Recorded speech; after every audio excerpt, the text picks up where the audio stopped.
High, আমি সায়নী। আমার আরও একটা নতুন মিনি ব্লগে তোমাদের স্বাগত জানাই।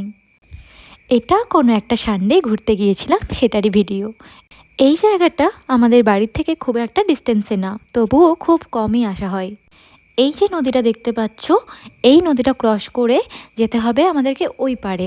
ওই পারে খুব সুন্দর একটা সমুদ্র আছে। আমি না ছোট থেকে জলকে ভীষণ ভয় পাই, কেন সেটা আমি জানি না। তাই একটু একটু ভয় লাগছিল, কিন্তু আনন্দ হচ্ছিল। ওই পারে যেতে পারলে খুব সুন্দর একটা জায়গা দেখতে পারবো। অবশেষে আমরা চলে এসেছি আমরা যেখানে আসতে চাইছিলাম। চারিদিকে নারকেল গাছে ভর্তি, সুন্দর একটা পরিবেশ, শান্ত। আমার খুব একটা হট্টগোল পছন্দ না, আমার একটু শান্তশিষ্ট জায়গায় পছন্দ। এই দেখো আমার পিছনে কি সুন্দর একটা ভিউ। মানুষজন কত কম না, অন্যান্য বিচে প্রচণ্ড মানুষজন থাকে, আর এই জায়গাটা, এই সাইডটা যেটা আছে না, সেটাও সব সময় মানুষজন কম থাকে, তাই আমার আসতে খুব ভালো লাগে।